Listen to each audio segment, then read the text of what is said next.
So now I'm here. Once when we used to do those retreats at Fellowship House Farm near Philadelphia, I was still setting things up and people came over and they wanted to greet me. And I said, sorry, the rabbi hasn't come yet, it's still the sexton.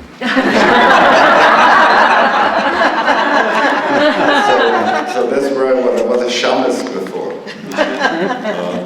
So then also he has done me a favor and told you 5 stories, and I hear, so I don't have my wings here today. I have a cold.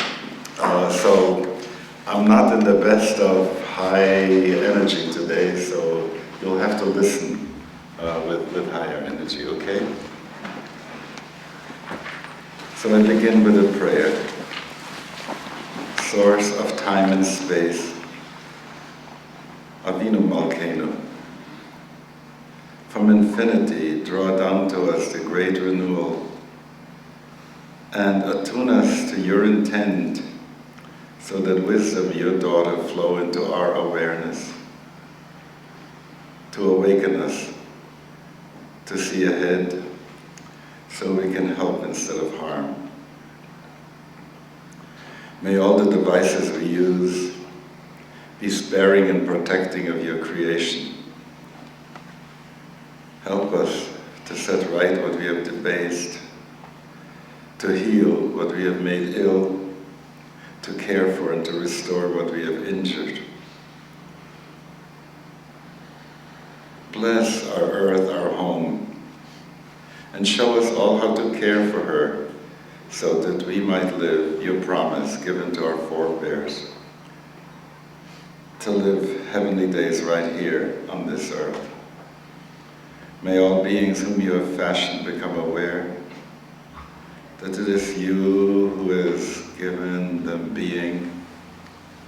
May we realize you shaped our lives, and may each one who breathes join with others who breathe in the delight of shared knowing of the great breath. Assist us in learning how to partner with family, neighbors, and friends. Aid us in dissolving old enmities. May we come to honor even in those whom we fear, your image and form, your light dwelling in their hearts. May we soon see the day when your house will indeed be the house of prayer for all peoples, named and celebrated in every tongue and speech. On that day, you will be one, and one with all cosmic life. Amen. Amen.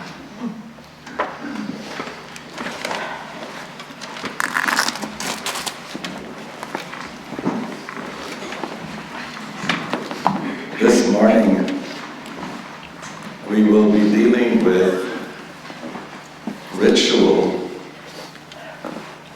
in a way that it will give you a background on how we mean for ritual to have more meaning than a kind of religious obsessive compulsive way of doing things. Because that's really important. Because when we do ritual, we want this to be in the place of sacrifice, in the same way as in the Holy Temple, people would offer sacrifices. And the sense of coming into the presence of God always had in it,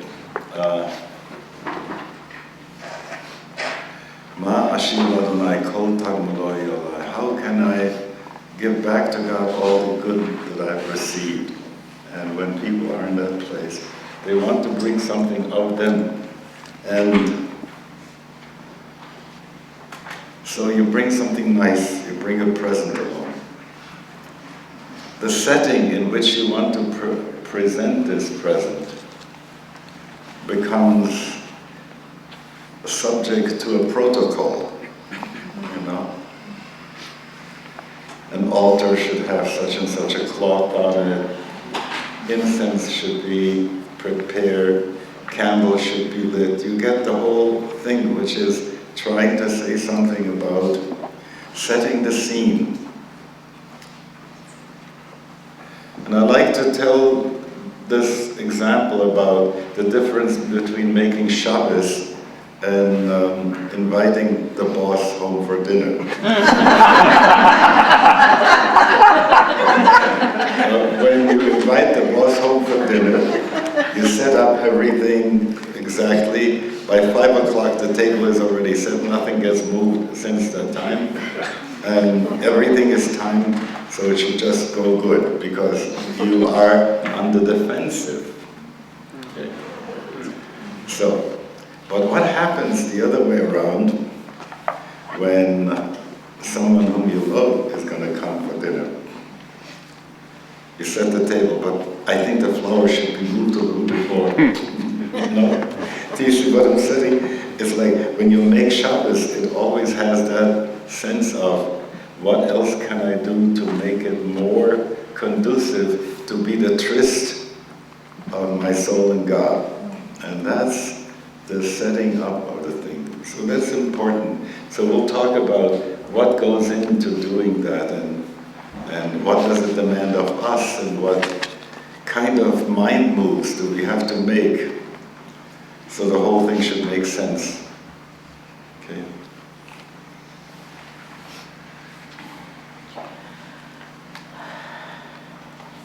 I'm glad there's so many of you here. And I thought there would be fewer, so I had in mind we're going to do something, but maybe if it doesn't snow outside, we can still do it at the end, because it is a very good thing to do.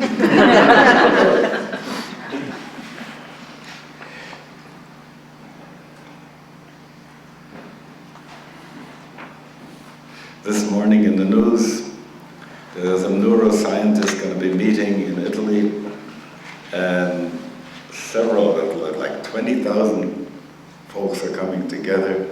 And today the Dalai Lama is to give a talk, and there are some people who don't like the idea that a religious person, that someone who represents something that is not scientific, should have something to say about it. Of course, there's some other people who are a lot more aware of how really scientific the Dalai Lama and his tradition is, in a sense. And so, they're going to find out when he begins to talk. But what is it that makes this question about how the brain and spirit cooperate with each other? What makes this question so important? And so I have to go first to the place where we all have a big ouch. And the ouch is the way this government is not caring for its people. The way Earth, our mother, is suffering. If I were to use a human analog to what's going on, I would say she has emphysema. She has blood poisoning. The water table and everything that is there.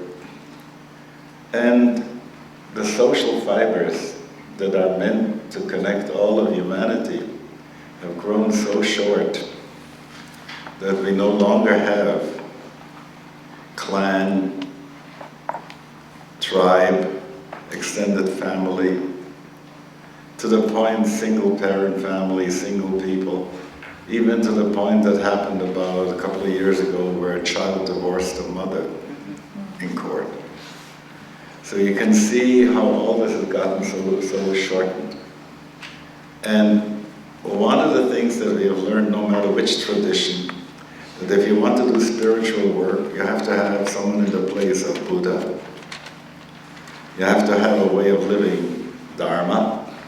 And you have to have the companionship of other people to whom you don't have to apologize for loving God. And when you get such the three things together, the thing is more integral, more holistic. But alas, it isn't in that place. As far as the Dharma is concerned, how far we have moved from what the founders of this country had in mind about what it means to be a human being, what it means to be living in a shared form of self-government. And that's no longer here so much. And the issue with Buddha, could you imagine if CNN and Fox and all those would have been there? And the headline would be, Buddha got enlightened, right? But the next day, it would be off the screen. Because there would be something else that would be reported, you know? So what you see is that sense of a steadiness, of a light, of a mind, and I want to say it in other words, of a person who holds a vibration to which we want to attune more and more. You know, like nearer my God to thee, and so on and so forth, all of which has in itself, I really want to see you, Lord, you know, that sense of wanting to be close. So, we look today, if I were to say it in other words, if we can't find the person who will hold that vibration for us, could we at least find the software? You know? And that's what all the books and spiritual direction things are about, trying to install the software that once was done by darshan, being in the presence of such a person and attuning to such a person. And now we have to do this in another way. And this is why it's so important not only to have a spiritual director, but to have friends with whom you can have spiritual intimacy. Because it's that in-between time, the time when we have difficulty created by the distance of our ought from our is. You know? We ought to, we ought to, we ought to. We have wonderful ideals. Our is far away from there. And every once in a while, we feel that spiritual conniption that says, oi, how far is my is from my ought? And then, most people, if you come to, they say, well, have a low ought so you won't have such trouble. Relax, you know. And I don't need friends like that. Because I'm more interested in upping my is than in lowering my ought.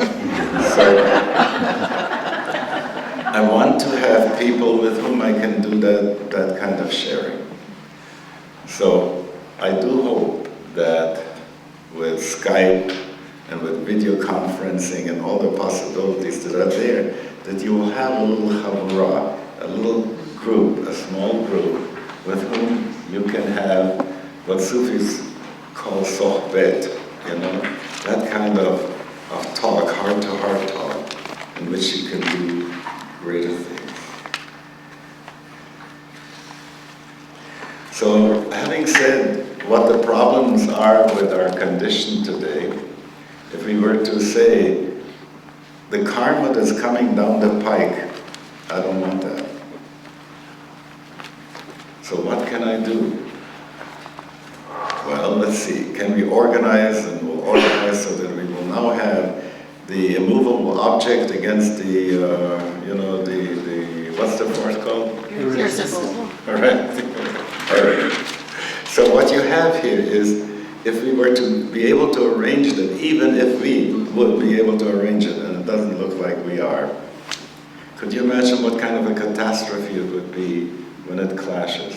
And we see enough what happens right now in the Islamic and, if you will, Western karma clashing with each other. And what we need to do, on a spiritual level is to go to a higher and more subtle place. And have you ever watched someone play curling, you know, that Canadian sport? They take a rock and send it down the road. It's like shuffleboard, but different, with ice. And there are a bunch of guys going with brooms, you know, sweeping away. What is their sweeping trying to do? It's trying to help steer the rock. And there's a lot of energy in the rock going down where it's going. But by making it more slidey in one side than another, it moves the rock a little bit different. So what anyone who's concerned about the future of the planet needs to learn at this point is to find a way to be one of the sweepers, the karma sweepers, so that the clash not happen. So that, could you imagine if we would have been able to take the storm and, you know, when you talk about chaos theory, you say that a butterfly on one end can start a storm on the other side. What would it have taken for a concerted group of people that really cared to do something that will influence the storm to go out into the sea again, not to do so much harm? Now, whenever you hear of shamans, they are supposed to do these great things, you know. They do the shamanic journey and fix it up over there, and it works out over here. And I have a feeling that if they don't want to hear from the Dalai Lama, they certainly wouldn't want to hear from the shamans. But it's precisely those folks, the adepts in every tradition, the people who have gotten to higher vibratory levels, who are able to tap into those places. So I'm going to let this hang because I do hope that as a result of this weekend, you'll get a little bit closer to being able to tap in to that place. So that even if you pray, as usual, a prayer of petition for healing of the planet and so on and so forth, the words are very good. But what do you have to do, energy-wise, to support the words, you know? So that they should be able to reach that part of the cosmos that is responsive. Because everything that we have learned about quantum theory and so on and so forth tells us right now that what we experience as division is a nice phenomenon, but the reality isn't that everything is simultaneous. It is happening now. There's no distance on one level between me, let's say, and Pluto at this point. So we all interact with each other. The question is, can we make that interaction to be aligned, or will it remain chaotic as it is right now? So to be able to govern oneself and to be in touch with those other aspects that we need in order to be on a higher level of vibration. And moreover, I do believe that people who have died are not dead, and that there are enough souls caring for the welfare of this plane, because that's the place where realizations can happen. And so, you know, you're so lucky to be born if you figure how much cosmic dust there is. And you are here, you know, and you're sentient and you're aware and you have holy aspirations. Such a privilege to be chosen for that. So if you look at that, then you also would like to have help from those other beings who are eager to help. And there is a problem they have not yet made cell phones. So it also takes a certain kind of being and preparation that will allow for greater communication between those planes.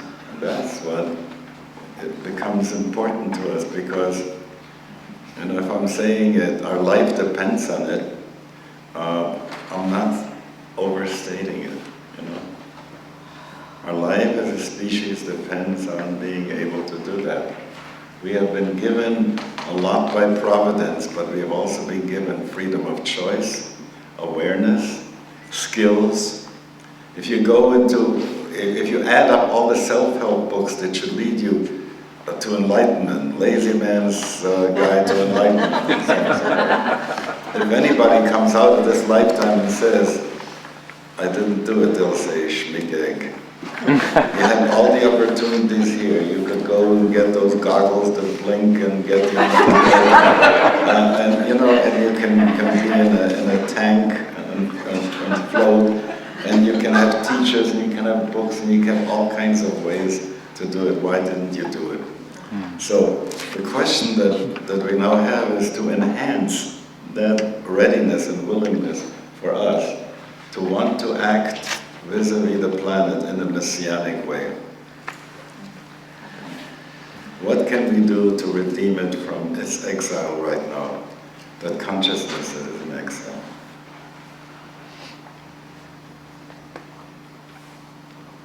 So now a little bit of theory, okay?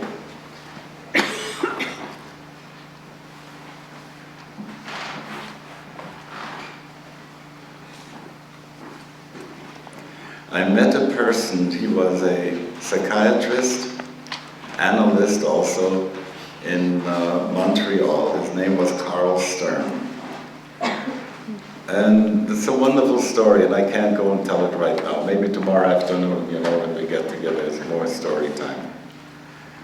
And he was showing me something, that people who are entering into any spiritual life go through 5 phases, and which he modeled according to the Freudian psychosexual development. He says the first phase is the oral phase. Oh, that religion, that tradition is so yummy. You know? My religion of origin, yeah, but this, And here I can really log on and get myself juiced and filled and so on and so forth. And that's good.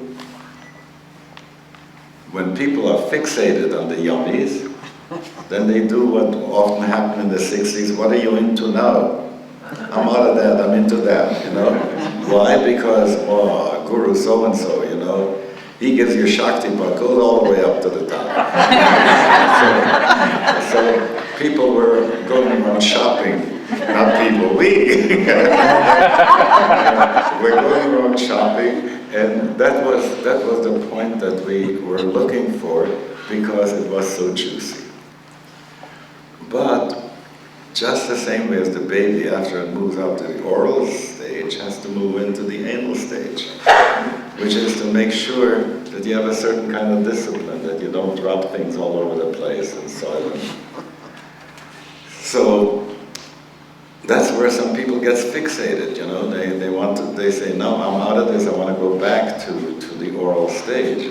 Now I have to do discipline. But we know that if that stage is not traversed, it's also not right. It's hard to live with people when they're on that stage, by the way, because they feel that they have to do it and everybody else has to do it, and they know exactly how it has to be done because they've been told, you know, only in the party and nowhere else, you know, you get the idea.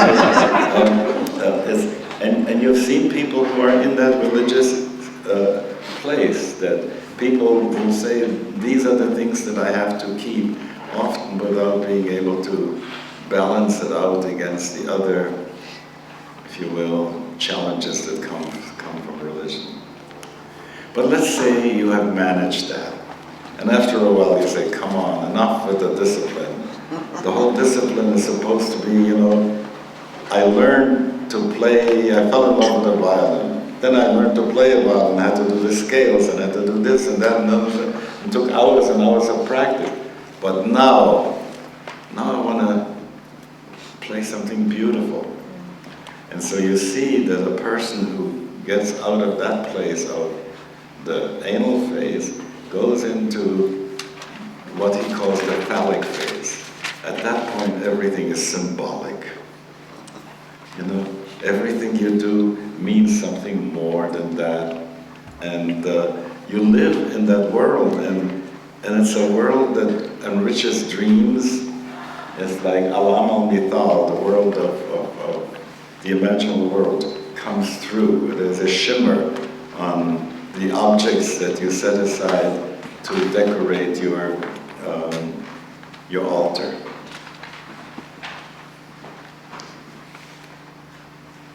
It's wonderful to live in that symbolic world, because it adds so much dimensionality to where we usually are. If you live in the mundane, profane, shopping mall mentality universe, then things are like a cartoon. They begin to breathe, they have more dimensions.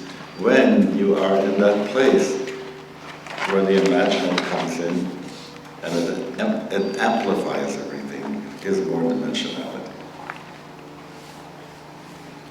And then someday, that person gets caught into how beautiful they set up their altar, and they meet somebody who's hungry and sick. And this is the time they have to go and spend at the altar. And then they get to an understanding that helping that person is more important. And in the Freudian scheme, that's called the latency period, where you make friends forever, you know? You have the friends that are gonna be forever. And all the places that want to have reunions build on that latency thing. Heart of my heart,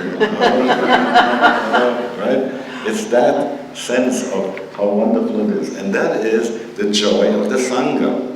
The joy of being with other people who are there, and to be able to do something in a rhythmic way, to do it together with other people, and to feel the joy that comes. Someone just showed me the other day something about how the geese fly. That was wonderful. There's one, you know, and then it changes, but they help each other, and this is how they utilize the airstream through which they're moving. And it feels the same way, that if you are in a celebrating, praying congregation, that something begins to happen for you, and it lifts you up. And like the words are in the Mass, lift up your hearts, and you say, we lift them up unto the Lord. Yes, it's great to do that. And then comes the thing of, I had enough of that too. And you go into what Freud calls the genital period, at which you want to have contact with one specific person and pour out their love to them. And he was saying, and on the spiritual level, that means looking for the unitive life. You know, to be really absorbed in God. And so St. John of the Cross and all those other good people, Al-Halaj, where they were in that place. So follow those stages, because we are also not always on one stage. We move around from time to time. But when holidays come,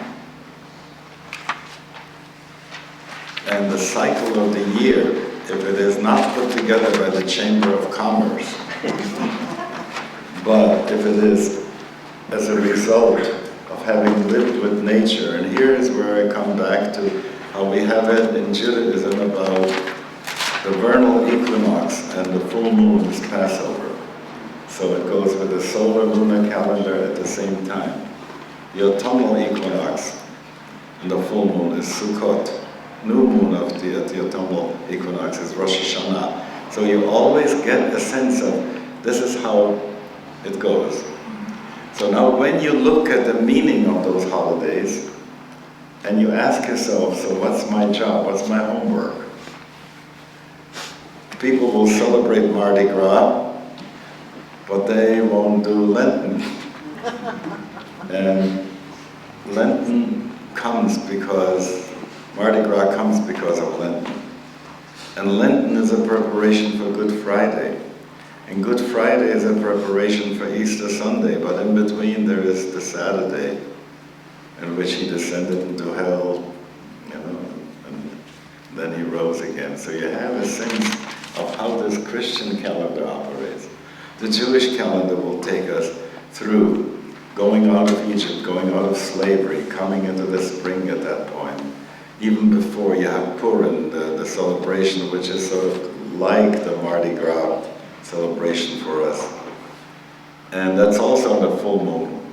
So you go farther, and Passover says go out of all kinds of addictions and slavery and so on and so forth. And every year you have a chance to check out where am I and so on. And so as the spiral continues, you see that ritual has a sense of repetition.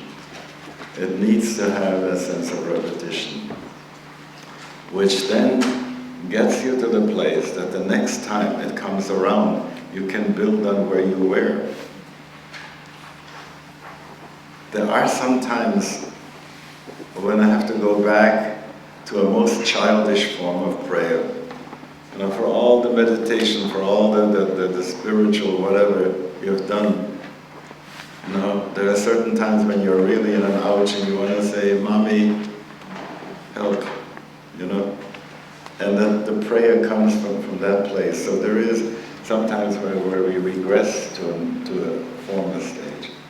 But we move between these stages, and once you understand them, you will see why it is necessary to have different upaya, different skillful means for every other stage. Are we clear? Now, something that the people who are the neurobiologists or whatever they are going to be talking about is the way the brain operates. And we need to know that too, because you will see how this becomes finally branching out in so many other ways. The earliest part of our brain, brainstem, they call the reptilian brain. And what you have here is that sense that says, my turf, my food, my breeding partner, this gets protected, and if another one shows, and it's Jurassic Park. And if anybody thinks that they don't have them inside of themselves, they're wrong. Because you wouldn't breathe if that part of the reptilian brain was not doing its work. So you see that we have that in us, and sometimes it flares up in us. But should we get rid of it? We need it. What do we need to do with it? Well, we'll look at that in a moment, okay? Because it has bearing on how ritual is being done. By the way, that part of the nervous system fires the fastest. It's necessary for survival, so when you get anything that is where you have to be defensive, where you have to hide, where you have to run, that fight and flight stuff comes right from there. When people have stress things and so on and so forth, it's all located in that place. There's another part of our brain that likes to laugh when other people are laughing. That likes to jump and to celebrate, that is what is most happy, like Sister Act, you know? to make a joyful noise unto the Lord, and to the drum, and all that kind of stuff. It's happy. It's also the same thing that happens on a football field, John, between the reptilian, you know, and the yay for our team that comes from the limbic brain. Now we have that too, and that too needs to be paid attention to, and we'll get around to it in a moment. Then there is the neocortex, and that's where we do our reasoning, and we have grown quite a lot since early phases of evolution in the way in which we use the brain. But people have told us that there's still plenty of brain power left that is not involved in survival, in social connection, or in mentation. And that may be even the larger part of the brain capacity that we have. So, what happens there? That's the place where we don't have any words. For sensation, we have a lot of words. Look at how many words we have for different colors now. Yeah. For taste things, for touch things. When it comes to feelings, we don't have good words. We have to borrow words from sensation to say, oh, this was such a hot time, you know? And you don't mean temperature at this point. You're taking it in the feeling realm, what you really borrow from the sensation realm. We have words, a whole Webster dictionary, words, in the cortex. But we don't have words in that other part of the brain. And that's where intuitions flow out of.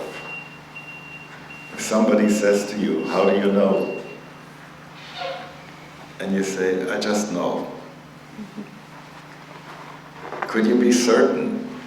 As certain as I am, I'm certain of that. I'll try and explain that a little bit better now.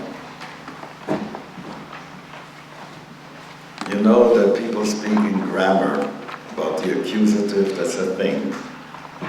Accusative, how I deal with that thing. Dative is a time and place where I am. Genitive is a relationship thing.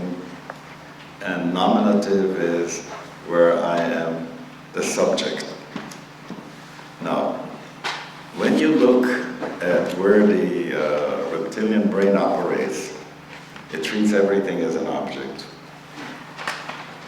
So that's in the place that Buber calls the I-it place. Then there's the I-thou place, and that's the place where we share with other people, more the limbic place. Then there is the he-me place, where God is the center, and I am just one of the data in the divine universe, okay? And it deals with data, that part of the brain.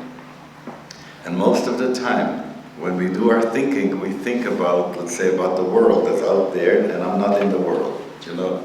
As if I'm not participating in what I'm thinking. That makes distance. But in the place where I'm in the subjective and the nominative, and the I am that I am place, for that, I don't need to have any proofs. My identity is knowing by identity. And when mystics went deep, and they would come and say something like, Al-Halaj, I'm Al-Haq, I'm the truth, I'm God. What was he saying? Oh, this upset people, they killed him for that. But if you were to ask, did he mean therefore that he is running the universe? No. All that this was trying to say is, well, let me ask you this. If I were to run an experiment with you, and I would say, who are you? And you would say, give your name. Then I say, thank you, who are you? And you would say, I'm son of my mother. Thank you. Who are you? I'm doing this and this in the world. Who are you? I keep going with one who are you after another who are you. You run out of answers to give until finally you won't want to say it, but it'll blurb out on God. Because it is the one who knows all these, they're in front of that.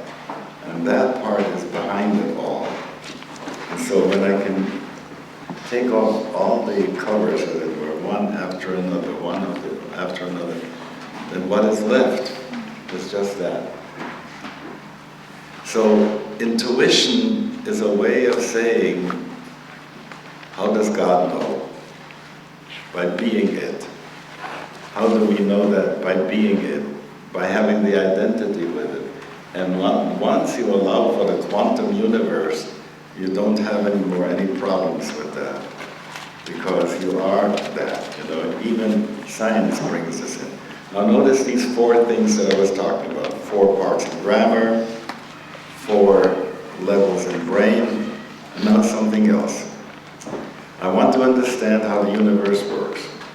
So there is one big continuum, and that's the continuum of the electromagnetic spectrum, and there's a lot of stuff there. The second universal is gravity.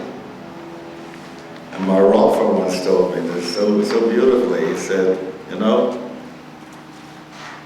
gravity is love in the universe. 2 bodies in space attract one another. Think about that, you know.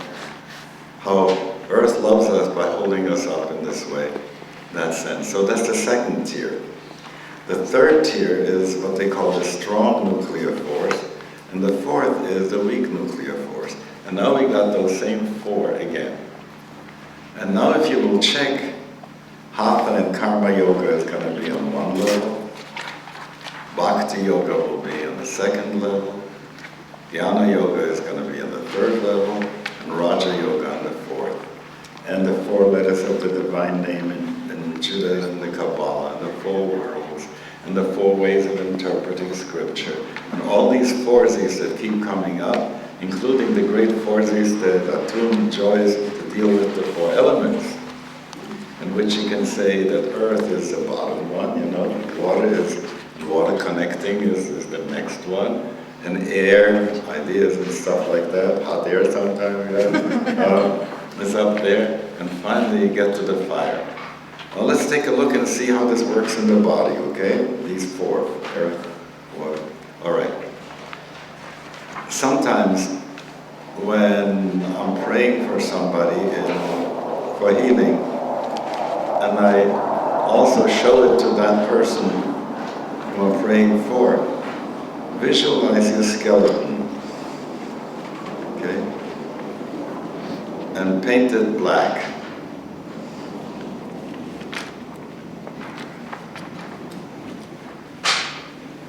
Then visualize all the liquid systems in the body, from the blood moving,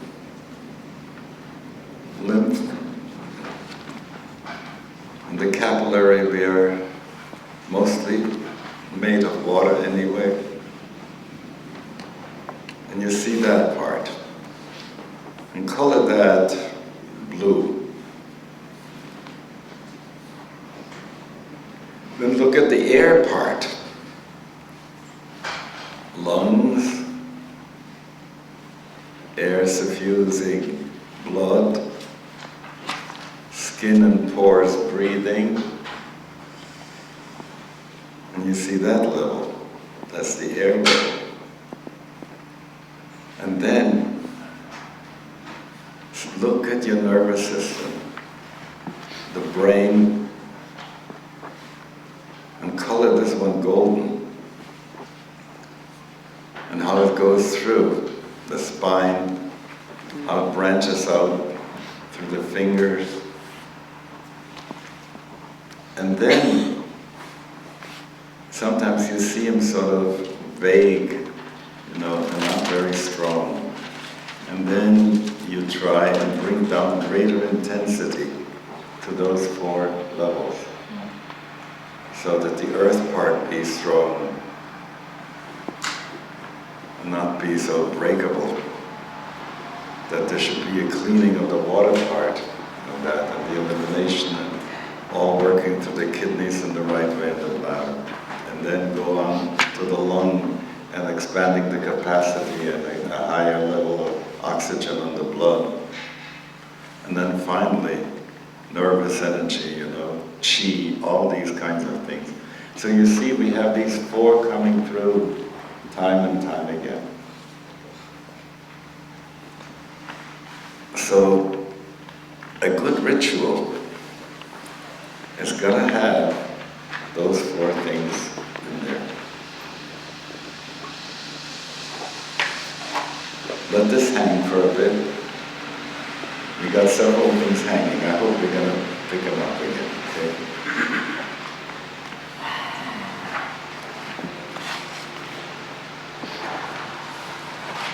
There is this story that I enjoyed reading. It came from the Catholic bookstores. You don't see too many these days. But before Vatican II, there were lots of Catholic bookstores, and they had their own imprint, and they had good things that you could buy. And there was one book there that I picked up. It's called Brother Petrarch's Return. Brother Petrarch was buried in the 10th century in a monastery when they drove out the monks from that place, but he was buried alive. He had been near the barrel of wine and had taken quite a bit, and so he fell asleep there, and that's how the book goes on. It tells that story. Then at the beginning of the 1900s, they rebuilt the monastery, and they dug in the place, and they found Brother Petrarch, and he was alive. So now what do you do with a monk who comes from that period and, and integrate him? The abbot is a very caring man. So he realized that some things haven't changed much. The office is still being chanted that way, the Mass is still being said that way, it was still done in Latin. So let him do these interior things. And the fewer people from outside he will meet, the better he'll be off. Turns out that the prior hates that idea that he should get special treatment. So the abbot has to be away. So now he assigns to Brother Petrarch that he has to meet the people who are the visitors to the monastery. So he walks in and he looks like the real thing, So a lady comes up to him and says, Brother Petrarch, how can I place myself in the presence of God? He says, come. And he takes her into the church and shows her, here's the tabernacle. The consecrated bread is there, The host is there. You're in the presence of God. And I like that. That's why I'm telling you this story. Because for him, it wasn't a question. It was such a reality, Coming in, when he would bow and make the sign of the cross, it was because to him the presence was real. Sometimes people come in, they do this, because it's a leftover of a ritual, but it has lost for that person that thing. For many people, when they were doing meditation in the past, one of the things that some monks and nuns did, they called it perpetual adoration, which was to kneel in front of the tabernacle. Sometimes they would take out a monstrance, which was put the host inside a glass thing so that people could look at it directly. It was in the heart of the cross, the monstrance. And they would be in front of that constantly with prayer. And then when the time came they got tired, another group was there, so that there was always some somebody there in perpetual adoration. So when they told you that you should contemplate, in those days, nobody had any question that they're contemplating the presence of God and that God is invited to be in their consciousness. The contrast to that is, I'm sitting down in my zafu, I get tight-assed, I sit up straight, and close myself off from everything there is.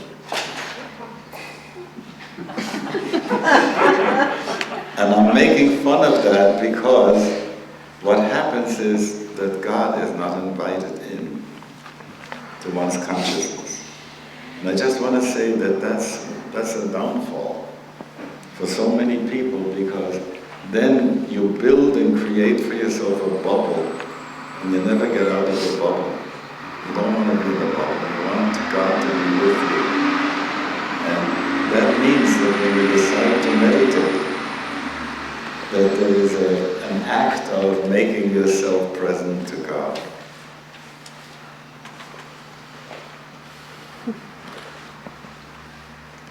There was a rabbi, known the leader of the Hasidim, the Slonim Hasidim, and he wrote a book that's called Yesod Shalom. The whole burden of that book is that we need to be in touch with God and be aware that we're in touch with God. And as he points out, that how could we not be in touch with God? We are created, here we are, we're in touch with God, but we aren't aware of it. And the whole book deals with being aware. So when I had to be in Israel, I had someone make an appointment for me to go and see him. And there is a sentence that is very strong for Hasidim. Ata hareta ladat ki Adonai hu Elohim b'shamayim mima'al v'la'aretz mitachat ein od. You have given yourself, made yourself visible to awareness, so we could know that Yud He Vav He is God, in heaven above and earth below. But besides Him, nothing else exists. Now you hear that sentence, it's a very powerful sentence. And it comes up so often in the teachings. But I wanted to ask him, so when I had my appointment, he looked at me, what is it that I need or want? And I said, I want a favor from you. What kind of a favor? I said, I want you to take my hand, and I want you to say, with your intention, with your awareness, that sentence. He smiled and looked up at his secretary and says, here is someone who knows what my book is about. Then took my hand, put it on his chest, and talked to me for about 20 minutes. And I want to say that these kinds of transmissions that come in such a way make you then feel that, yes, I'm in the presence of God.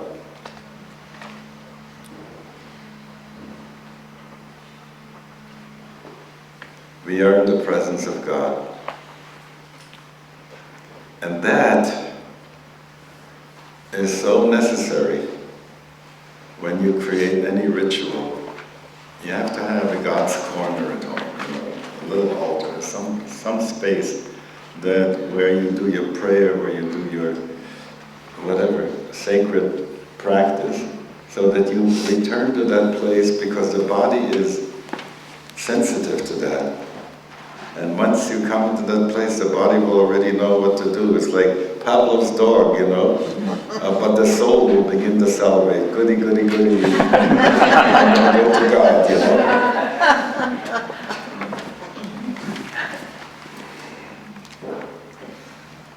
So you want to have a space set aside that you will hold and say, this is my space and this is where I come. I once was at a synagogue, a Hasidic synagogue in Jerusalem. And I took a place where to sit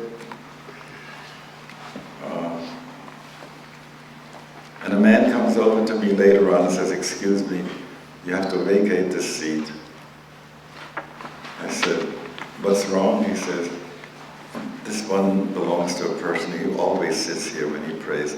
There's more room, go to another place," you know? That sense of saying that this is, we call it makom kavua, that place that is really settled for him. So you need this around the home, and it takes up space, and it's good that it should take up space. In the middle of the day, you'll walk by sometimes, and they'll say, "By the way, God," you know, whatever.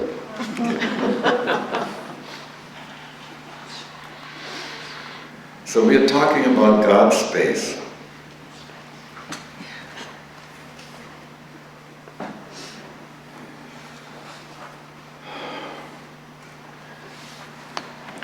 There has to be God time also. And you know, when you get yourself a license to fly a plane, you have to have certain hours, you know, that you've flown already before they will give you the license, in which you practiced and so on and so forth. If I were to ask most of us, how old are you, adding up all the spiritual in the presence of God time that we lived, would we make it to 4 years? Do you see what I mean by assigning space? And so the issue is also by being able to assign time. So on my palm pilot, there is davening time. Time when to do the divine thing, you know? And I think that's important because, again, the same way as the body respects the space when you are in it, so it will respect the time. Now, if I could advise people what's a good time, I would say dawn and dusk is a good time. On a nice day in Boulder, you can walk around early in the morning, you're going to see some balloons up there. Even I had a balloon ride a couple of months ago, and it was just wonderful. And they start very early in the morning, and the air is still cold, so that the hot air can rise easily, and interesting to see this whole business, how it goes. When I think of when is there a good way of rising consciousness, I would say it's at dawn and at dusk. Because you have daytime consciousness and you have nighttime consciousness mingling. And they each contribute something to the other. You want in your meditation some of the night dream cozy time to come in. And you want the preparation already for the grounded stuff that has to happen during the day to begin to come in there and to give guidance. And the same way at dusk, when the day is over, to be able to unload the day, you know, to take the burdens off the shoulder and welcome that other time and sink into that time differently. And you will find that you will have much less need to push hard in your meditation, you know, when you are in a place when there's already the flow. So, making the time available that time is going to be helpful. It's a good time.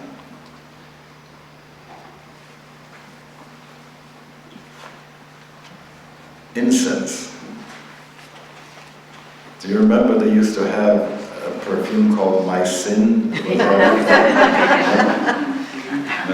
I wanted them to come up with something like with My Mitzvah or My But there is something about the olfactory system where it goes in very deep. And I have found that incense is in this way really helpful because, again, you know, it helps us attune. It tells the body, the mind, that system that makes up our vehicle, it tells it that switch gears, you know, it says this is where you have time, you know, and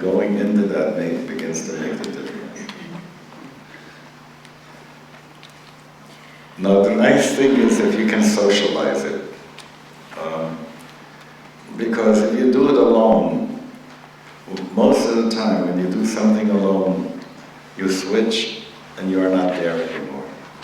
But if you have someone there with you, with whom you have spiritual intimacy, with whom you can share what's going on, because I believe that the biggest tool today for healing self and the planet is by socializing the meditation. Not to do it alone. When I ask people, what's your practice? And somebody will say, well, I got a practice. I got Qigong, Tai Chi, and obviously meditation, Vipassana, and this and that. Then I say, how often do you do it? Well, you see, I'm not together enough, I gotta spend some time with, I gotta spend some time with my family, quality time. Good, how much quality time do you spend? I'm not together enough. So, if you can imagine the quality time that you can spend when you're socializing your spiritual work together. And on Sunday we're gonna have some opportunities to do some of those things. But you see what I'm getting at? It's no longer a secret. You put it out in the world. A look from the other person will remind you where you were together. And so that's why it's so important that we should have these little ways of shared home piety. About a half a year ago, I wrote to Pope Benedict after he was chosen, a Mazel Tov letter, and I made a suggestion to him that he should concentrate on bringing back those home rituals, those home pieties to people again, and that would do a greater job than all the encyclicals he can write. And I got even a thank you for that. But you see what I'm trying to get at? We all have gotten to be so impoverished around that. If you start figuring how such a household would have been in which, we are not talking about fundamentalists, because, very often in the name of Bible, somebody will say, wives obey your husbands, slaves obey your masters, and I'm the top boss and my word goes, and so on and so forth. I'm not talking about that form. I'm talking about a form in which every member of the family gets a chance to have a kind of input into that and sharing. There was a time when my kids were younger and they were with me, and so before we would make Kiddush on Friday night, they were looking forward to have their 5 minutes. A 5-minute was, each kid got 5 minutes to do what they wanted, and we would have to do it with them. Okay? So I followed the leader. Sometimes it was, I want to sing and I want you to listen, And that was okay, they had the 5 minutes. And when it came to my 5 minutes, they would say, we know what Abba wants, he wants us to be quiet. but you see, that's part of the way in which this thing works out, by giving that kind of sharing thing, because nothing is going to stay so warm in the heart of a child later on than a memory of saying how wonderful that time was when I shared with my parents at dawn and dusk, at whatever times when we did it. Okay? So there's another funny story. I go to Goodwill Industries, this happened in Winnipeg, and I see a beautiful carved prie-dieu, one of those kneelers. Had nice carved in crosses and so on and so forth. And it was cheap, $5. And I couldn't leave it there. I didn't want anyone to make a lamp out of it.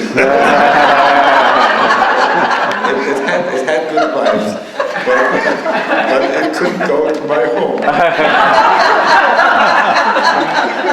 So I had it in my car.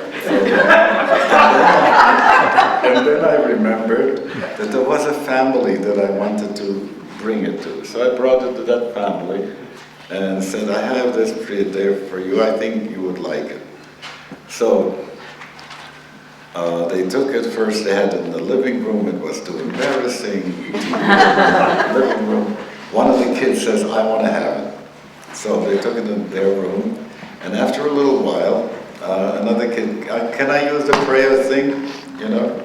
And before long it was back in the living room, because everybody in that family had begun to use it. So you see that it's an object, yeah? But this object already had vibes in it, and people start to socialize their relationship around that, and then they could talk about that. They would leave prayer lists there, you know, for people, things or people who needed prayer, they would leave it there and that kneeling. Yeah. The presence of God. Yeah. But what if you live with somebody who you cannot achieve that? First of all, let's all of us say, "Oy."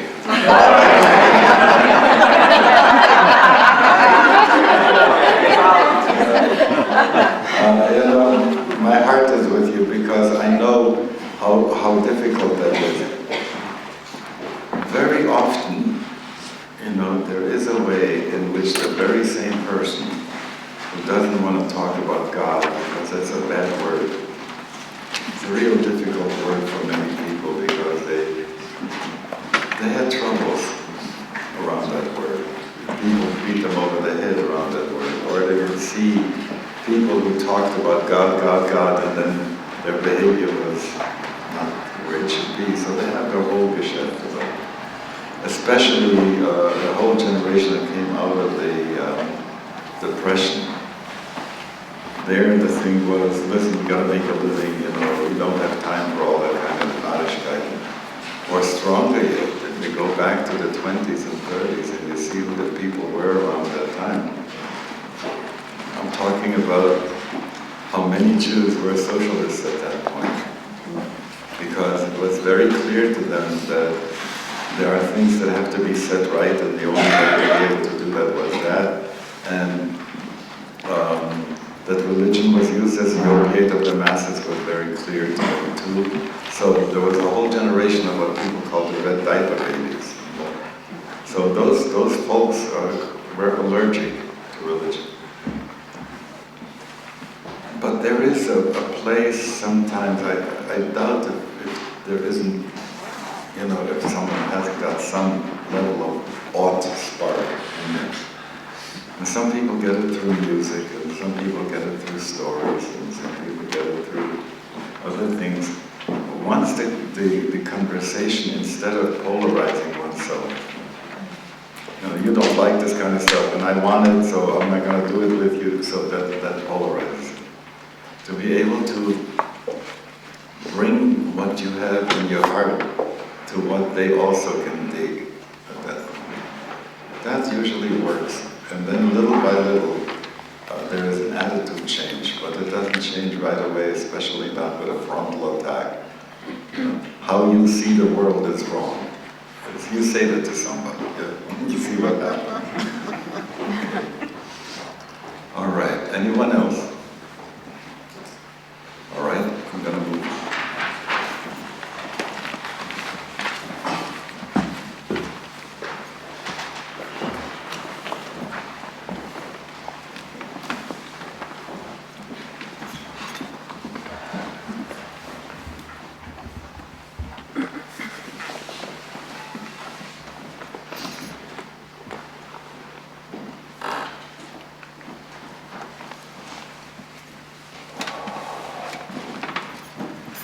Devotion, when we see it in people, it gives us a feeling of, I'd like some of that. I remember when I fell in love with Ingmar Bergman, when she was playing the nun in the bells of St. Mary. You know, there she was praying, and the way in which she portrayed the anguish that she brought And it was really, I wished that on Yom Kippur I would feel like she felt when she was filming that scene. Even, I don't like, what's his name, the one who played Moses? I don't like him very much, but at the time when he played Moses and he was in front of the burning bush, that was something. And so you get a sense that a person who is devout and brings that warm feeling to it does something for you. You have a sense that I wish I could do that too.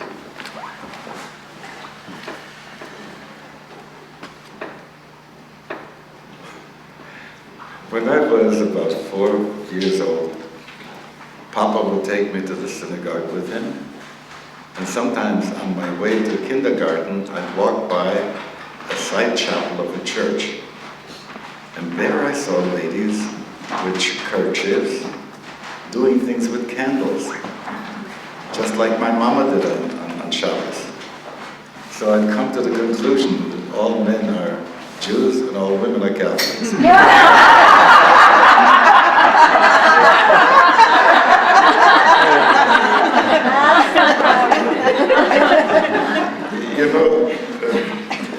I say it this way, it's funny, but you catch on really what this is, that sense of doing something with candles and pouring out your heart and so on is really important. There's a joke about the woman who's standing in front of a statue of Mary and pouring out her heart. And the priest hides behind the crucifix and says, "You should be talking to me." And she says, "Shut up, Junior, I'm talking to your mother."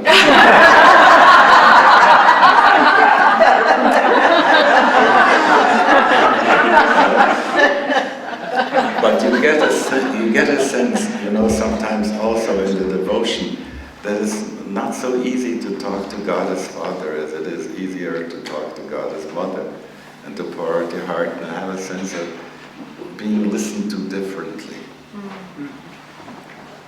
And I think that's a very important part in all kinds of devotion. And the problem now that we are really looking at the issue of the patriarchal stuff really not being the way in which religion can continue in the future. So then we understand that there has to be a shift. And that shift happens when people begin to pray to God as Mother. Now, the devotional thing is, in some way, unself-conscious. It's not the kind of thing that you'd want to do in front of other people because you're self-conscious. But when you're alone, and after that first little while, am I talking to the wall or something, you forget that. And you have a sense you're in the presence of God, and you're pouring out your heart and your feeling. And when you are at that place, you've lost your self-consciousness. And at that point, you almost, first of all, you get a feeling that you get an answer. But some people say to me, "How come God doesn't answer my prayer?" I say, "You hang up the phone too soon." If you are in that place and you've done your prayer, there is part of the devotion thing is what people call tarrying. Hanging out a little bit longer. Allowing for some kind of feedback to come. That you have a sense of no guarantee that I'm going to have my way, but I was heard. And that sense of feeling I was heard, that sense of what was pilgrimage about? The Bible says 3 times a year you have to make the pilgrimage in order to be seen by God. And you get the sense of what this means. I come back from the pilgrimage and I can say I've been seen by God. When people go on the Hajj and they're standing on Mount Arafat, and they can see the Kaaba in front of them, they say, "Labbaika, Labbaika, I've come," When people go to a Hindu temple and they ring the bell,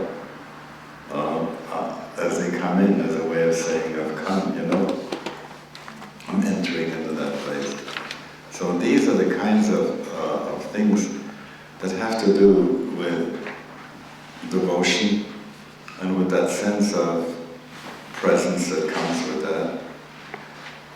But it's not easy for people. So let me go and talk a little bit about what's necessary here.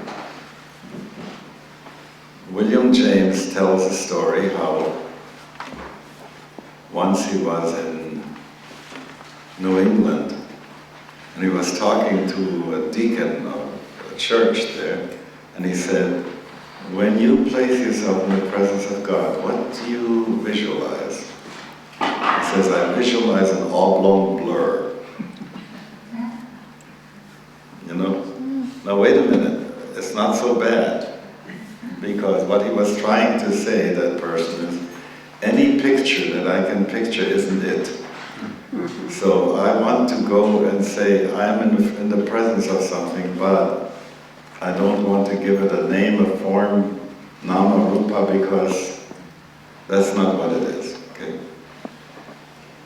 The problem with the oblong blur is that my heart has trouble being in devotion to the oblong blur. And so everyone who is a God lover has come up with imagery, and that imagery is being used in such a way, and there were some that were canonical, if you will, enshrined images. God is king, God is Pantocrator, the creator of everything, you know. These images were very strong and powerful. God is Father. Well, it's not so easy after Freud to talk to God as my Oedipal enemy. You know? King, we don't have a decent king around anymore that we can say that I respect that king, that I would feel that I would want to bow down before that king. So, and I go to judge. When I start looking who they're going to put on the Supreme Court. You know, so to say God is like that, no, God forbid. So you get a sense of what I'm trying to get at, that the images that were enshrined in the past are not able to help us much. But there are some metaphors that we need to have to speak to the heart.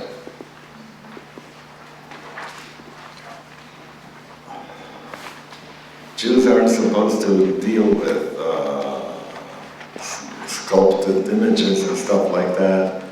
But once I was in Frankfurt, and there I was standing in front of a Pieta, you know, here is Mary, and she is holding the broken body of her son, and I couldn't help but cry, you know. It's like seeing the sorrow, getting a sense of what that was about. So those images that people were doing, icons and other images, were there to be able to help us with the heart. But some of those images don't work for us anymore, you know.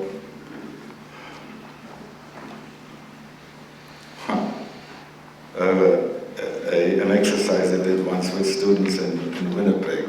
I was teaching a class in psychology of religion, and the classrooms assigned to us for that class was at St. Paul's College, the Jesuit college affiliated with the university. So you can understand that every room had a crucifix there.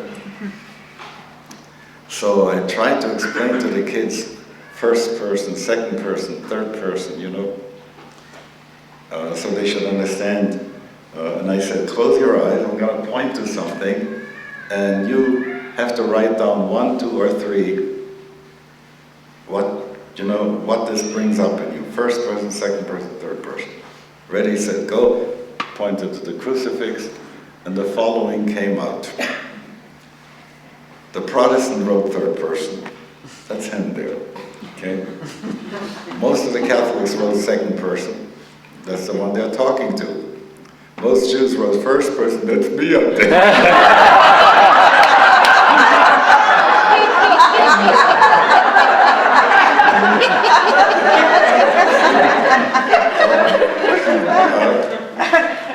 But there is something something to the iconic power that touches the heart much differently.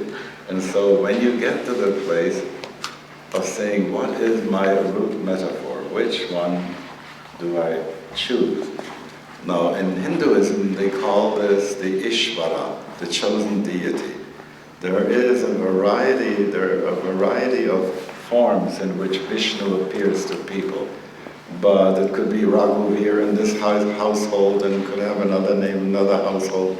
But this all talks about that being. And what's behind that is really the undifferentiated Brahman. But at the same time, the heart needs a form. So if I want to imagine a form, under what aegis does that form come? Mother Tessa Bilecki did some very beautiful work on what she calls spousal mysticism. For a nun who sees herself as a spouse of the Christ, that sense of having that relationship was very clear. The sense of lover, I mean, all of these wonderful poems, Yedid Nefesh Av Rahman, you who love my soul, compassion's gentle source, there is that sense of having that relationship with God as lover.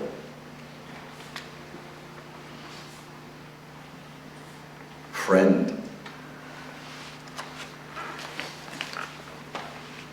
Ally.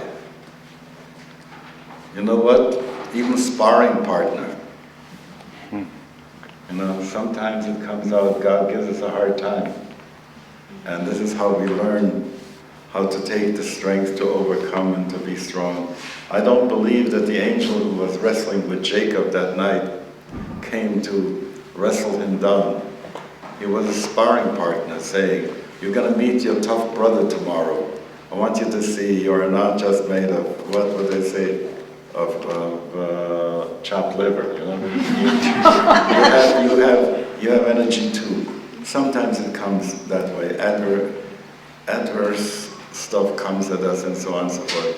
And that is also to raise us, to be able to say it in this way. But most people can't get to it until they have really, really broken the old idols. When I think of, when I first came to Boulder, it was in '75, I was teaching in Naropa, and Friday night, Trungpa had the whole group out there, and I came with my Hasidic outfit, the Streimel, the Kapote, and we were all sitting there, and Trungpa was holding court, and then he started to say something. My son asked me if there is a God. And I said no, and he said, phew. Ah, good. Then he looks at me. Say something, So I said to him, Rinpoche, the God you don't believe in, I don't believe in either. Because very often what you're dealing with is an old image that we no longer can maintain. It's an image that sees God on the outside rather than immanent in everything that is. That's the mistake that the people are making about this intelligent design. The design is intelligent, but it is immanent intelligence that operates, not outside intelligence impressing the thing. And so you can see, and they want to hijack it so that they can say the world was created 6,000 years ago. And where did the fossils come from? Well, God took the fossils and hid them there for people, so if they don't want to believe in God, they could have evidence for that. I mean, that's sometimes is what comes from fundamentalist camp about these kinds of things. And they so want to preserve something with that, because it looks like everything has gone away. That the ground from underneath people who are spiritual and religious is being taken from them, and there's a whole bunch of defensive action coming out as a result of that. But what is it that we need to do? First of all, most of us haven't ever dared to be angry at God. to really shout out. Do you remember that wonderful movie, The Apostle? Yeah. There was this minister, a lay minister who really gave his heart to his faith, to his belief. And one thing after another was taken away from him, and he is there alone, and he's walking up and down in the room and shouting at God, look what you have done to me, and so on. And I love you, and at the same time, this kind of quarrel thing. If you hadn't had such a quarrel, I would invite you to have a quarrel.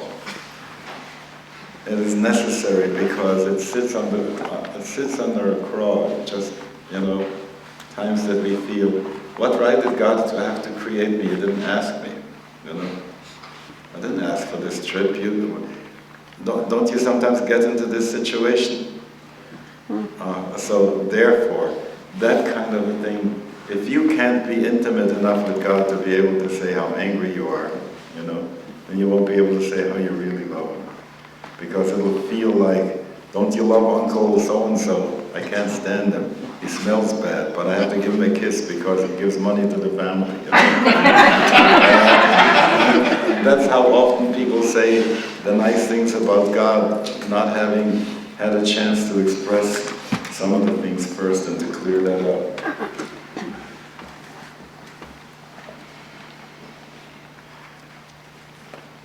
So we are coming to the issue of heart.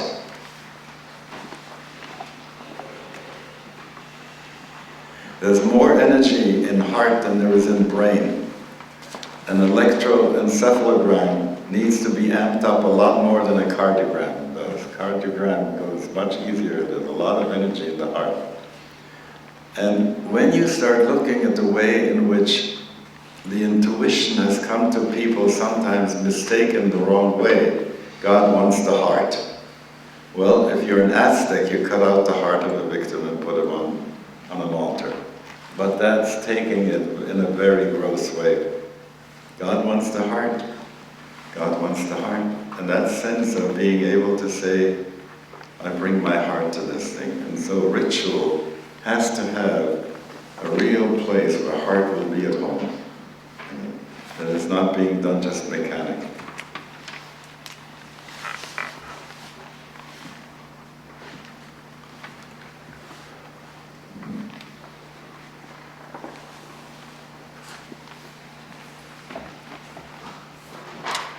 A night serenade is such a nice thing.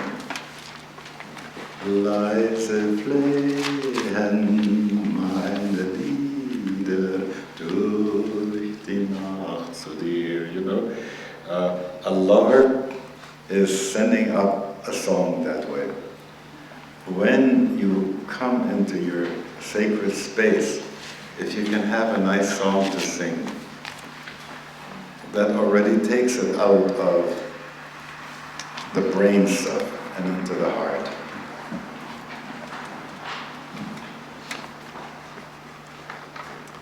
Now I want to go a little bit higher. The stuff that has to do, so we have said already, there's a setting the place, there's a time of all that to set up that, and then we talked about devotion and about the heart. And that gesture that people have when they come into a synagogue or to a church in which they stand at the door for a moment, make a sign of the cross, or bow in the direction, say, washing hands beforehand is always an important part. That's what the holy water stuff was about. So you get into that space in this way. So this wasn't physical. Then we talked about the devotion part. Now I want to talk about the mental. There was a man who translated the epistles of the New Testament under the name of Letters to Young Churches. And he also wrote a book that had on the cover a teddy bear, and the title was, Your God is Too Small. Okay. Because while on the one hand, for the heart, God has to be accessible to us in a feeling way. But what is it that we keep in mind? So Here is a hymn that we use every day in the morning. We use it at night before going to sleep, and goes like this. Adon olam asher malach b'terem kol yitzir nivra le'ed na'asa b'chefzo kol azay melech shemo nikra ve'achrei kichlot hakol levado yimloch nora. I'll translate. Lord of the world, you reign supreme before there ever was a world. In other words, you were God before the Big Bang. Before the Big Bang is God's past. After the last black hole, then God is again alone after the last black hole. But from the Big Bang to the black hole, in the end, is God's present. Now just let this go in your mind for a moment to see the big wow, that big wow of what time span there is.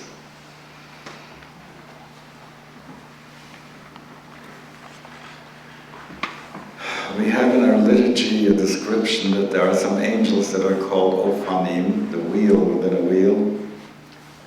And we have a description of angels that are called animals, the Chayot HaKodesh, one like an ox, like a lion, like an eagle, like one looking like a human. And then you have angels that are called seraphim. Now, if you take a look at those people, those beings that are called the wheels, and you think of them as the planets now,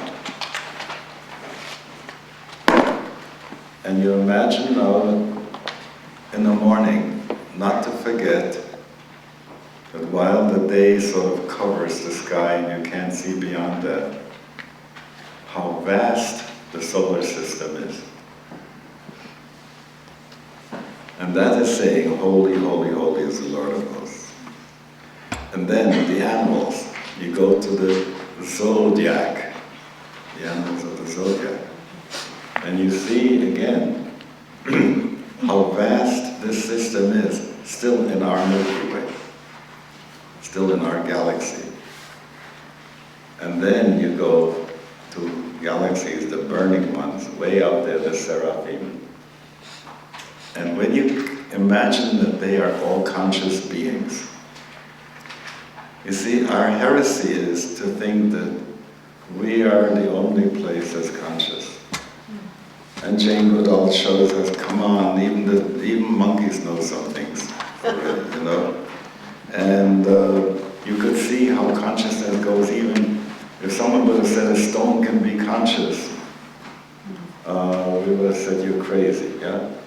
But what is a silicon chip at this point? Not a stone that's got some memory in there that's being made conscious. We think of consciousness only on the level that we are conscious of. But a cell is conscious. A mitochondrion is conscious. And you start looking at this whole range of consciousness that's there. And then you go on and you say, there are beings beyond us, you know, like Venus, representing that kind of fecund energy, and Mars being the strong, the martial one. And you get a sense, therefore, that they all have a certain consciousness and awareness of that.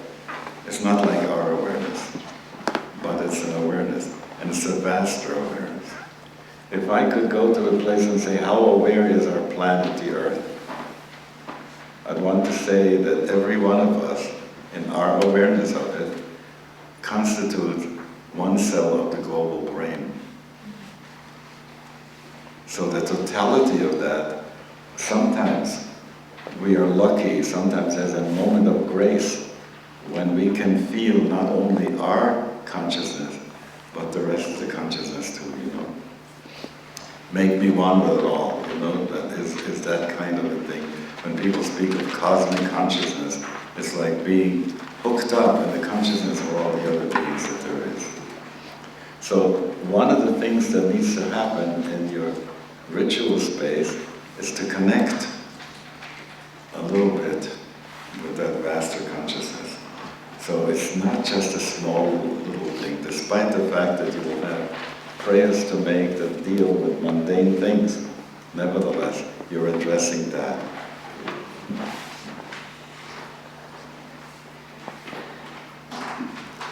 As I mentioned to you before, and that was one of the things hanging, when we see someone tells us about a system, when we, like the 10th sphere of the tree of life in the Kabbalah,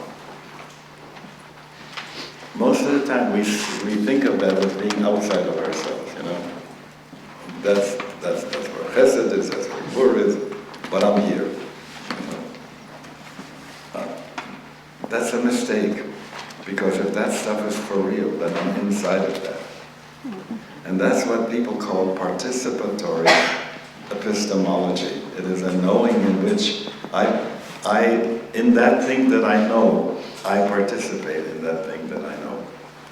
And that's an important part to keep in mind in your mental understanding of things. Professor Heschel would call that situational thinking. In Hasidism, it's called adata de nafshe thinking. It is a way of saying that when I think of God's grace, for instance, without feeling that I'm a recipient of that, then it's just fluff. You know? When I think of God's judgment without it in some way affecting how I behave and being part of how I make up my mind what to do, then, you know, I'm not in it. The point is that I'm in it, I'm in this thing. So that's important.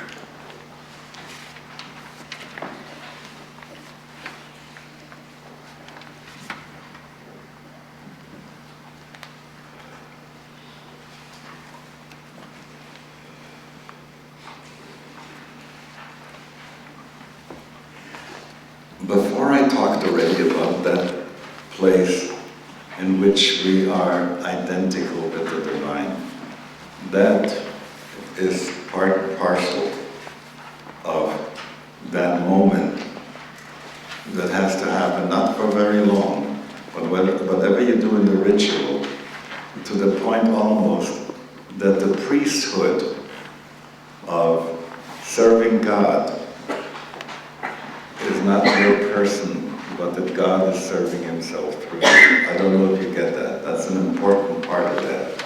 When you light the incense, to have the sense, when you put on the talis or the tefillin, to have the sense that this is, you're doing this in a certain partnership. That when I relinquish my will and I say, not mine, but your will be done, you know, then I allow for the divine will to act inside of me. And for that moment, I have been in union when I did that, whatever holy act it is.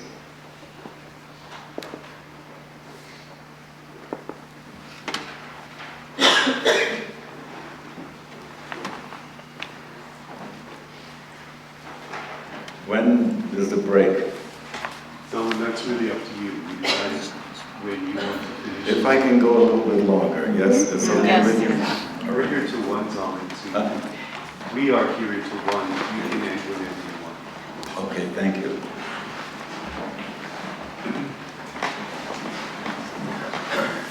Of all the things that I've said up to now, it's also a preparation for the next part.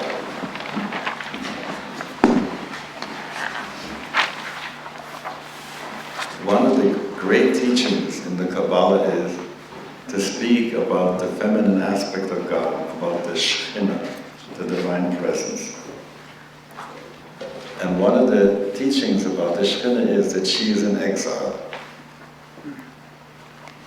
That's to say, she is doing everything to keep the world going. And those people who know it under the names of Prakriti and Purusha will find it the same way.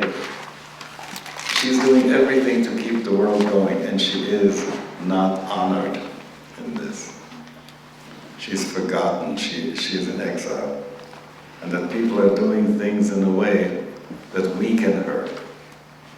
And so we find that we are asking where is the divine power in the world?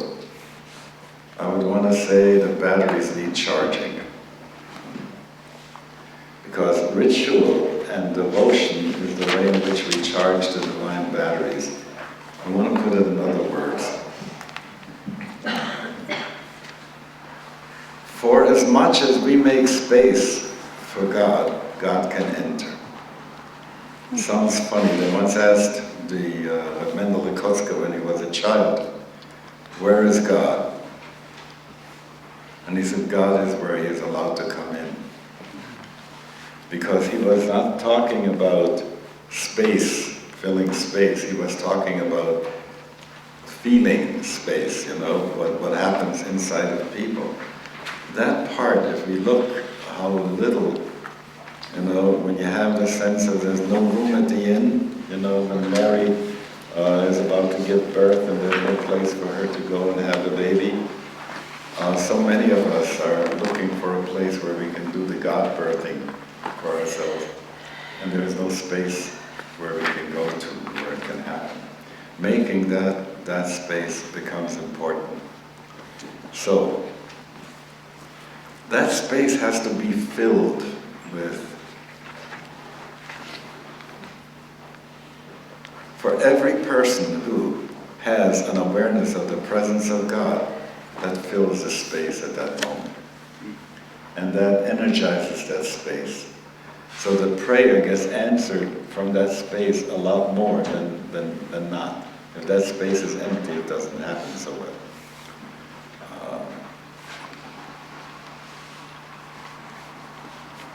It has something to do with the freedom that's given to us to allow for God to be in our lives.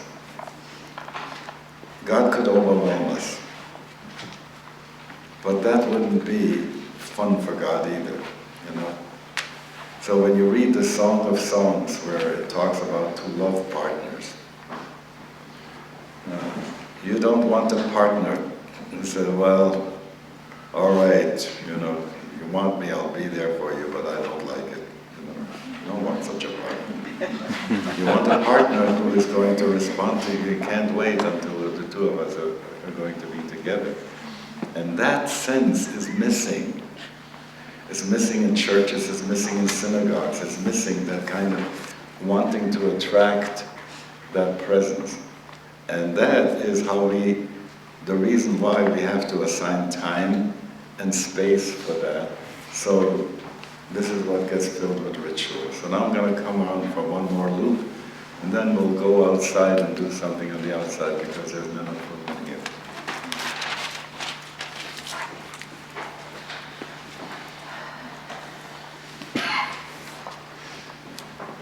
What to put into the ritual, I don't want to prescribe. Some people want to make sure that the 4 elements are there. Some people will have a space marked out with the 4 sides of the room to go in the 4 directions, like in the medicine wheel. Whichever way is going to be the way that makes sense for you, you'll do that. Some people will want to light candles. Some people like to have oil swimmers, wicks that swim in oil, because somehow that is it's more feminine than the candle.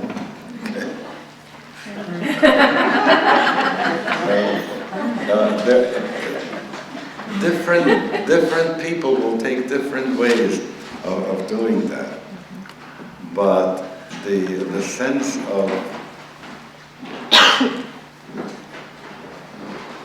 what it is, you may want to decide also on your own, because every day of the week has a different texture. Sunday carries a texture in itself of what we would call chesed. It's a grace day.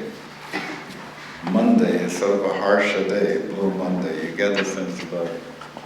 Tuesday seems to be a wonderful day. So if you go by the way in which the Genesis story tells, on the first day God said, let there be light. God says it was good. On the second day, there's a division between the waters above and the waters below, but doesn't say it is good. It's a tough day. On the third day, there's a dry land and there are the plants coming, and God says twice it is good. So on Tuesday, you have that extra thing. Wednesday has another sense already, like Woden's Day. You have a sense of Jupiter being the one, and you have a much stronger place around that. Sun and moon were created in the stars.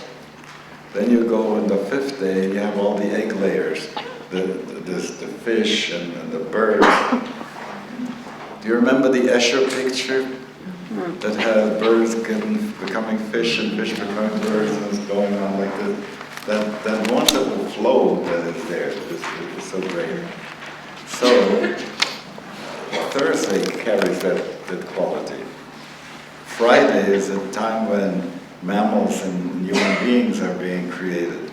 And it's Freya's day, and the goddess of love, Vandridi, you have a sense of a different warm day. And Saturday, Saturn Day, all that stuff is there. So you may decide that each day you want to have the ritual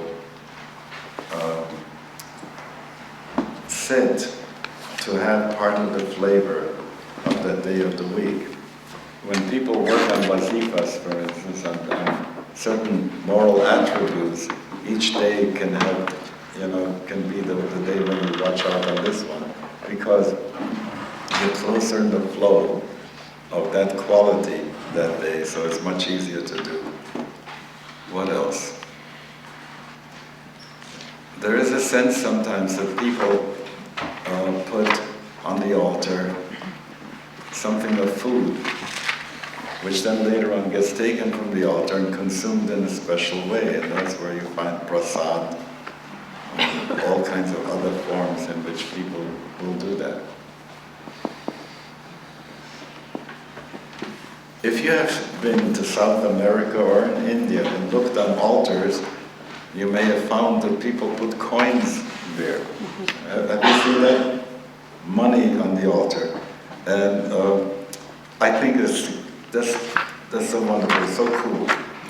Because it is, most of the time money is God, But if you can say money is not God, money is for God, Even there to have some money there. In my prayer room, I have a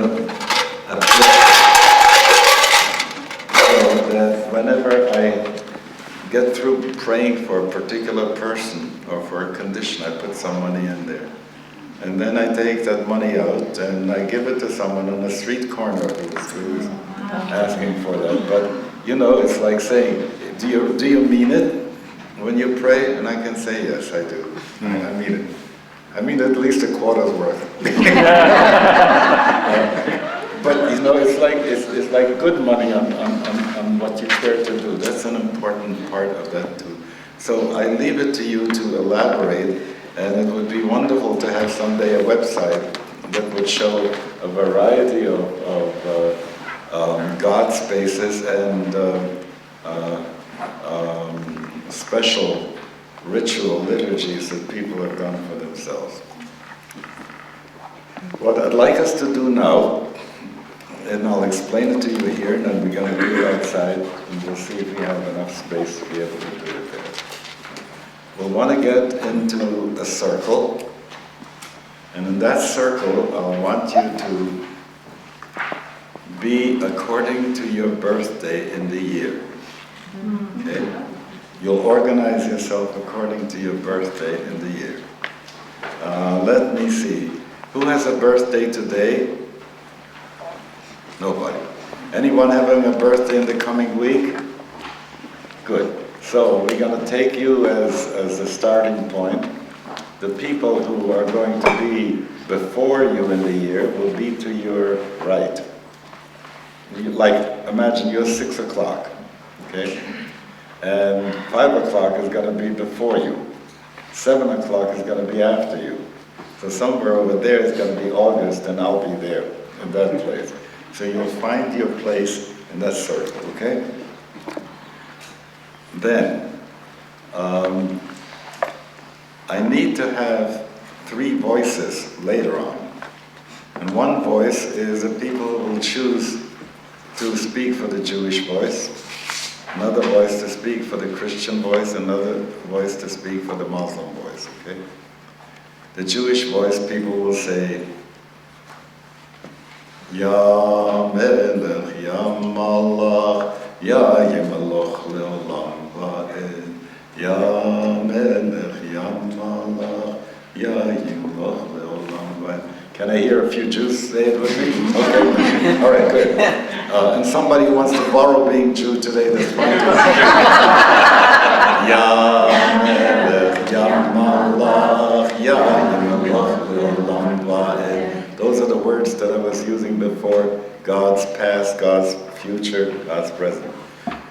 And Christians will say, Glory Father, glory Son, glory Spirit, 3 in 1, okay?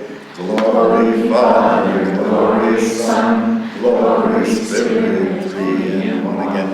Glory Father, glory Son, glory Spirit, 3 in 1. And the people who want to say it for Islam will say, Ya Rahim, Ya Rahman, Dhul Jalal ve'al Ikram.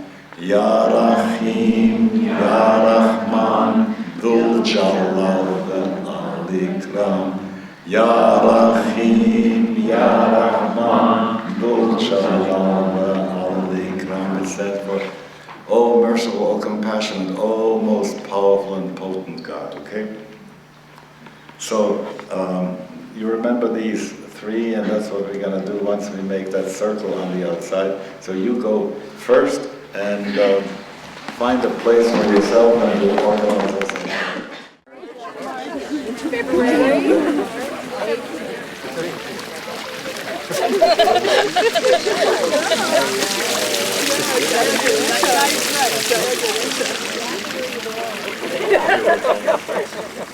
There's no question. Yeah, no, like, oh, should I stand? The first girl for the college was born this year. I'm interested. Is that in August.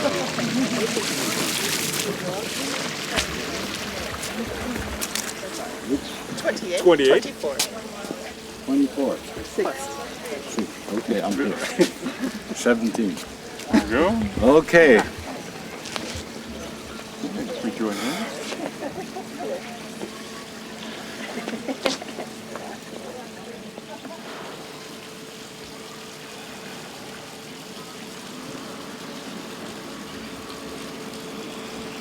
And as you do, pull in energy from the right and send it out to the left.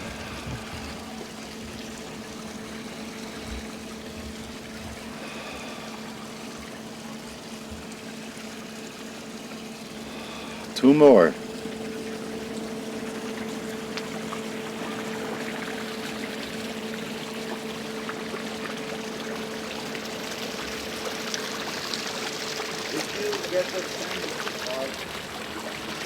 How much more in harmony we are when we each are in the place that we belong to. It's a gift to be simple, and when you get to the place where you ought to be, then everything seems to be right. And I put out the intention right now that the people in Congress and the Senate should give up seating the way they sit, but sit in a circle according to the zodiac. So it won't make a difference whether you are a Republican or a Democrat. If you are an Aquarius, you're going to sit next to another person who thinks much closer to you. And that would help our country quite a bit. And I want to dedicate this zikr that we're going to do now, which goes with the following movement. When you say, Ya Melech, Ya Malach, Ya Yimloch Leolam Va'ed. Get that? Forward, to the right, to the left, and up. And you will do it with all those ways that you heard, and I'd like to do them simultaneously. So some people will do the Jewish, some people will do the Christian, some people will do the Muslim. I repeat the Muslim one. Ya Rahim, Ya Rahman, Dul Jalal Wa'al Ikram. In fact, I'll join you in between with all these others, all right? Ready, set. Ya Melech, Ya Malach, Ya Yeloch Le'olam Va'ed. Ya Melech, Ya Malach, Ya Yeloch Le'olam Va'ed. Glory,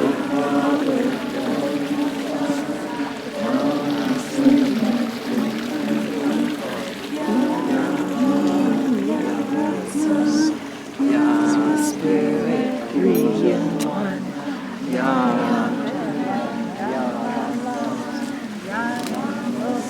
God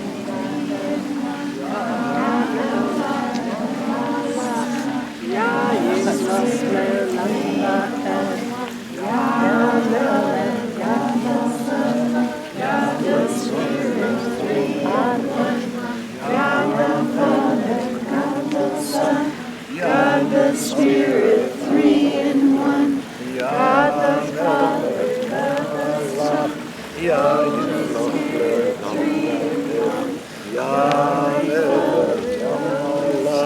Ya Spirit, Ya Melech, Ya Malach, Ya Spirit, Glory Father, Glory Son, Glory Spirit, three in one.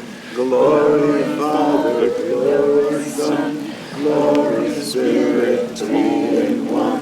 Ya Rahim, Ya Rahman, Dul Jalal Al-Ikram. Ya Rahim, Ya Rahman, Dul Jalal Spirit, three in one. God the Father, God the Son, God the Spirit, three in one. God the Father, God the Son, God the Spirit, three in one. Glory Father, Glory Son, Glory Spirit, three in one. Amen. Amen. Well, have a good day. I'll see you, God willing, tomorrow afternoon. And then I'll come like on Shabbos. Today, as you saw me, this is my weekday outfit. On Sunday morning, I'll try and be a Sufi. So we'll see you all and have a good Shabbos and enjoy. You're going to do wonderful stuff with each other. Before you leave, give hugs to the people next to you.